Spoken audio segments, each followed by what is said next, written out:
Selamat datang pemirsa, kembali lagi bersama Kasih Fakta. Dalam kesempatan kali ini, kami akan membahas sebuah peristiwa yang kembali menggemparkan kawasan Timur Tengah. Pernahkah terpikir oleh Anda bagaimana satu serangan udara bisa mengguncang dua wilayah sekaligus, Gaza dan Lebanon, hanya dalam hitungan jam?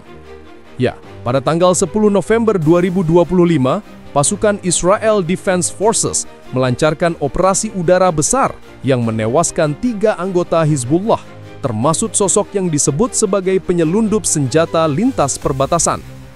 Tapi benarkah ini hanya serangan biasa atau ada strategi besar yang sedang dimainkan di balik layar?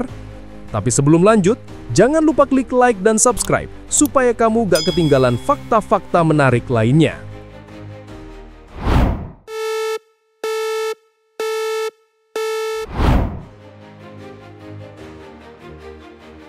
Pada tanggal 10 November 2025, langit Gaza kembali bergemuruh. Suara pesawat tempur dan drone terdengar bersahutan, disusul dentuman keras yang mengguncang bangunan di bagian timur kota Gaza dan wilayah selatan jalur Gaza. Asap hitam membumbung tinggi ke udara, menutupi langit yang kelam sejak pagi. Warga yang semula beraktivitas di jalan-jalan sempit berlarian mencari perlindungan. Beberapa anak menjerit ketakutan, sementara sirene ambulan meraung memecah kekacauan. Israel Defense Forces atau IDF menyebut operasi ini sebagai serangan terarah terhadap sasaran militer Hamas. Namun laporan dari Rumah Sakit Al-Shifa di Gaza menyebutkan hal lain. Setidaknya 2 korban jiwa, termasuk seorang anak, meninggal akibat serangan tersebut. Puluhan lainnya luka-luka, sebagian besar warga sipil yang tinggal di sekitar area padat penduduk. Di tengah kabar korban itu, belum ada penjelasan resmi dari pihak militer Israel mengenai jumlah dan jenis target yang dihancurkan. Tak hanya di Gaza, ledakan juga dilaporkan terjadi di wilayah selatan Lebanon. Sebuah kendaraan dihantam oleh drone Israel di dekat perbatasan. Serangan itu disebut sebagai bagian dari operasi militer yang lebih luas, menargetkan jaringan Hizbullah yang diduga terlibat dalam peluncuran roket ke wilayah utara Israel. Pihak militer Israel mengklaim serangan itu berhasil menghancurkan situs peluncuran roket dan gudang senjata yang terletak di beberapa lokasi strategis Lebanon Selatan dan Lembah Beka. Bagi sebagian pengamat, tindakan Israel ini bukan sekadar serangan biasa. Operasi lintas perbatasan yang dilakukan hampir bersamaan di Gaza dan Lebanon menunjukkan pola baru dalam strategi militer Tel Aviv. Israel seolah berupaya menekan 2 front sekaligus, Hamas di selatan dan Hizbullah di utara. Langkah ini dinilai sebagai upaya mencegah terbentuknya koordinasi senjata dan logistik antar kelompok perlawanan yang berpotensi memperkuat tekanan terhadap Israel. Namun bagi warga sipil di lapangan, semua itu hanya berarti satu hal: malam tanpa tidur. Banyak keluarga di Gaza terpaksa meninggalkan rumah, mencari tempat yang dianggap lebih aman, meski mereka tahu tak ada tempat yang benar-benar aman. Di jalan-jalan utama Gaza City, petugas medis dan relawan terlihat sibuk mengevakuasi korban di tengah reruntuhan beton dan debu tebal.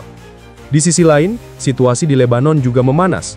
Beberapa sumber lokal melaporkan bahwa kendaraan yang dihantam drone di perbatasan itu membawa 3 orang yang diduga anggota Hizbullah. Meski belum ada pernyataan resmi dari kelompok tersebut, militer Israel mengklaim 3 operatif Hizbullah tewas dalam operasi itu. Salah satu di antaranya disebut bernama Samir Ali Faqih, yang dikatakan terlibat dalam penyelundupan senjata untuk kelompok tersebut. Serangan ini memperkuat ketegangan di sepanjang perbatasan Israel dan Lebanon. Dalam beberapa bulan terakhir, wilayah itu memang menjadi salah satu titik paling sensitif di Timur Tengah. Setiap peluru yang ditembakkan, setiap drone yang melintas, bisa memicu reaksi berantai. Sejumlah analis keamanan memperingatkan, jika operasi seperti ini terus berlanjut tanpa kendali diplomatik, konflik bisa melebar menjadi perang terbuka. Namun bagi warga di kedua sisi, yang mereka rasakan bukan soal strategi atau politik. Yang mereka tahu hanyalah suara ledakan, kilatan api di langit malam, dan rasa takut yang tak pernah benar-benar hilang. Saat malam menelan kota Gaza, listrik padam di banyak wilayah. Hanya nyala kecil lilin di jendela rumah-rumah yang tersisa, menjadi saksi bisu dari hari yang kembali berdarah di tanah yang tak pernah benar-benar tenang. Suara takbir terdengar lirih dari masjid yang masih berdiri, bersahut-sahutan dengan tangis anak-anak yang kehilangan keluarga. Di luar sana, di garis perbatasan yang sepi, kendaraan lapis berat Israel bergerak perlahan. Sementara di sisi Lebanon, pasukan Hizbullah bersiaga dalam diam. Dunia kembali menahan nafas, menyaksikan 2 wilayah yang sama-sama menunggu Apa yang akan terjadi esok pagi?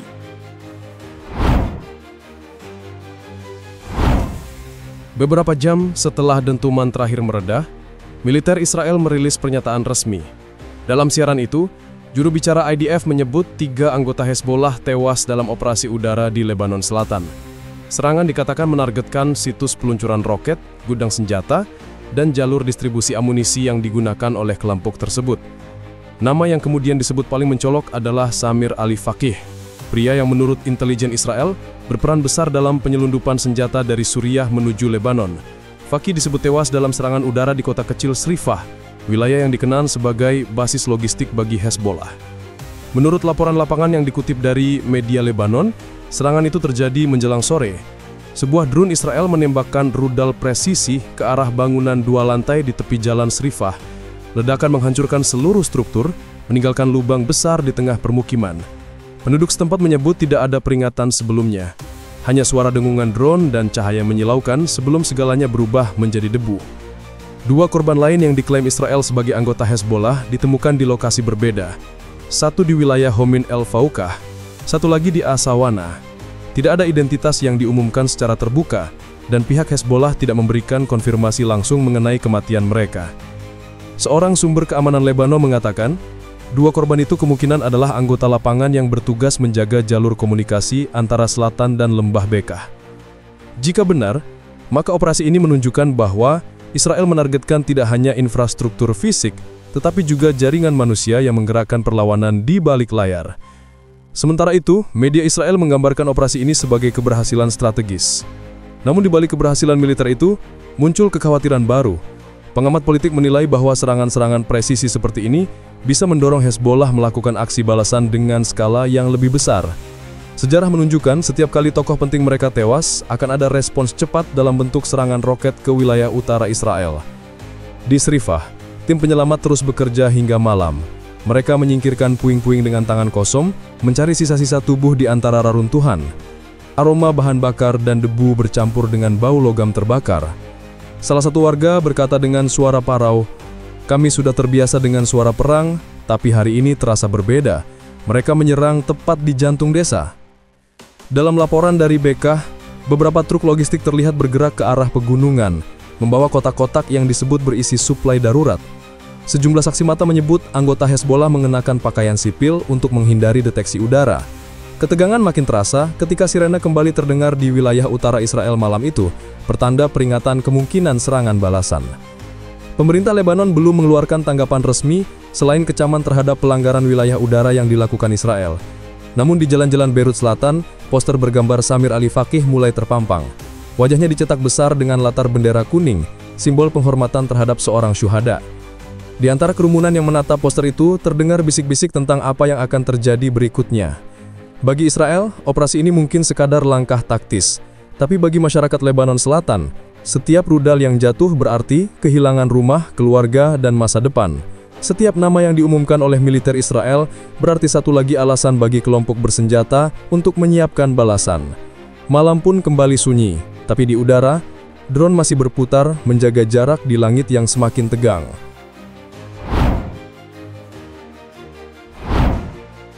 Menjelang tengah malam, suasana di sepanjang perbatasan Israel dan Lebanon berubah menjadi tegang. Lampu-lampu di pos militer dinyalakan penuh. Kendaraan lapis baja berderet di sisi utara garis demarkasi, sementara di sisi Lebanon, suara pergerakan pasukan Hizbullah terdengar samar di antara kabut dingin. Tak ada peluru yang dilepaskan malam itu, namun udara terasa berat oleh ancaman yang belum terucap. Dunia seolah menunggu napas panjang yang bisa memicu perang kapan saja. Serangan yang menewaskan Samir Ali Faqih bukanlah yang pertama, namun efeknya terasa berbeda. Faqih dikenal sebagai penghubung antara jalur suplai senjata dari Suriah ke Lebanon, sebuah jaringan yang disebut menjadi tulang punggung kekuatan militer Hizbullah. Dengan kematiannya, Israel berharap memutus rantai logistik yang selama ini memberi pasokan rudal ke perbatasan. Namun bagi banyak analis, tindakan itu justru bisa menjadi pemantik baru yang memperluas front konflik kedua arah, Gaza di selatan, Lebanon di utara. Pagi berikutnya, laporan-laporan baru berdatangan dari berbagai media internasional. Di Gaza, suara ledakan kembali terdengar di distrik Zaitun. Sementara di selatan Lebanon, sistem pertahanan udara Israel mendeteksi peluncuran roket yang belum diklaim pihak manapun. Tidak ada korban dilaporkan, namun insiden itu menandai betapa rapuhnya situasi yang ada. Dalam politik perang, satu tembakan tanpa tanggung jawab bisa menjadi alasan bagi kedua pihak untuk membalas dengan kekuatan penuh. Di kota Tyre, Lebanon Selatan, warga mulai meninggalkan rumah mereka. Jalan-jalan yang biasanya ramai oleh pedagang kini kosong. Sekolah-sekolah ditutup dan tentara Lebanon terlihat berjaga di tikungan utama kota. Seorang guru bernama Mariam berkata kepada wartawan setempat, "Kami sudah melalui banyak perang, tapi kali ini terasa lebih dekat. Setiap kali langit bergemuruh, aku memeluk anak-anakku lebih erat."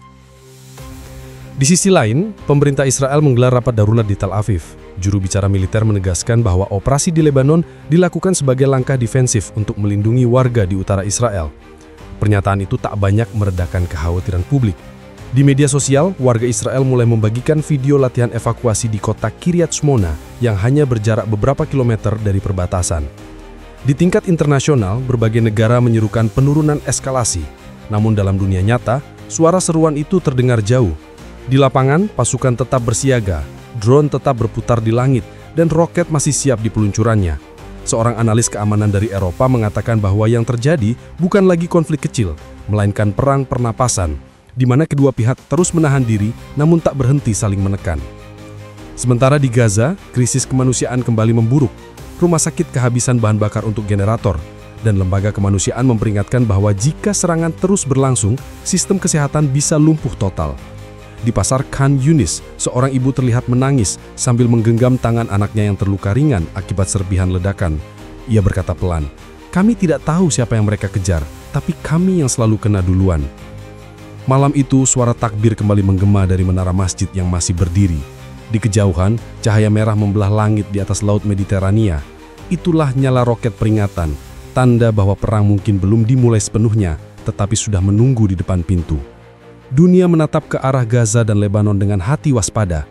Tidak ada yang tahu kapan ledakan berikutnya akan terjadi, tapi satu hal pasti, ketegangan ini telah mengubah wajah perbatasan, dan bayang-bayang perang kini semakin nyata di cakrawala Timur Tengah. Malam kembali menelan langit Timur Tengah. Di Gaza, asap masih menutupi bulan. Sementara di Lebanon Selatan, sisa panas dari ledakan perlahan memudar di antara kabut pegunungan. Di balik setiap serangan dan laporan militer, ada kehidupan yang terhenti, keluarga yang kehilangan, dan dunia yang terus mencari alasan di balik setiap peluru. Perbatasan yang seolah jauh dari kita, nyatanya menyimpan kisah manusia yang tak kalah dekat dengan nurani kita. Setiap peristiwa menyisakan pesan bahwa di tengah hiruk-pikuk kepentingan politik dan kekuatan senjata, selalu ada mereka yang tak pernah punya pilihan selain bertahan. Terima kasih sudah menyimak hingga akhir. Jangan lupa untuk subscribe ke channel Kasih Fakta dan aktifkan lonceng notifikasi agar kamu tidak ketinggalan fakta menarik dan pembahasan aktual lainnya.